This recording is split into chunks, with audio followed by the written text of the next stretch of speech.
25 people have been hospitalized after severe turbulence forced Delta Airline flight, this Delta Airline flight from Salt Lake City to Amsterdam to divert to Minneapolis. After the Delta flight encountered turbulence so strong, it had to make an emergency landing in Minneapolis. Delta Flight DL56, flying Salt Lake City to Amsterdam.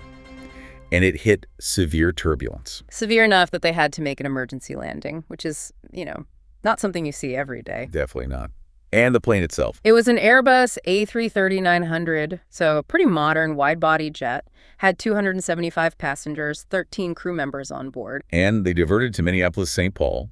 The report mentioned a sudden, pretty big drop in altitude. Yeah, that's supposed to be the key event. And the immediate fallout. Yeah. Their briefing notes, 25 people needed hospitalization, just for evaluation and care, thankfully. And the good news is the report confirms they were all released later. So no long-term serious injuries reported initially, which is a huge relief, really. Absolutely.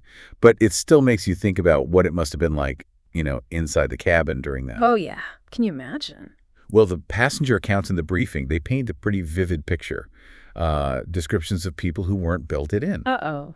Yeah, and even service carts apparently hitting the ceiling. Just chaos. Wow. Service cars hitting the ceiling. That tells you something about the forces involved. And one specific account mentioned the plane dropping. They estimated about 1,000 feet. Just boom. 1,000 feet instantaneously. That's exactly the kind of thing that happens with a severe turbulence. So what kind of turbulence are we talking about here? The report shed some light on that. It seems almost certain it was clear air turbulence, CET as they call it. Probably happened over Wyoming, based on the flight path. Okay, clear air turbulence, that's the kind that's hard to see coming. Exactly. That's the challenge. Unlike turbulence from thunderstorms, where you can see the clouds, maybe pick it up on radar because of the moisture.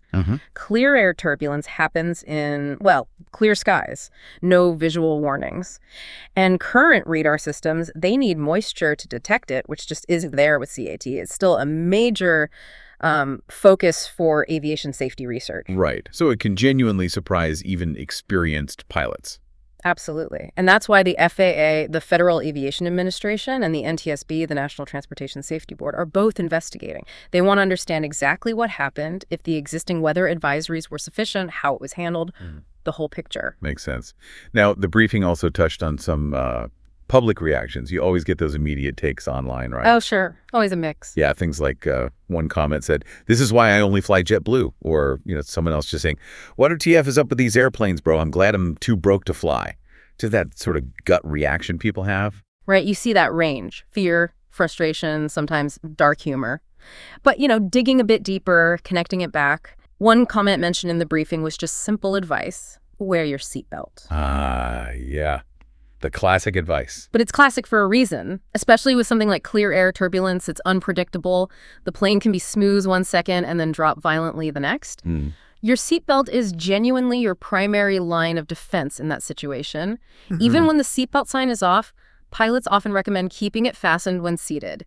It's about personal preparedness, Technology is amazing, safety protocols are rigorous, but you can't control the atmosphere completely.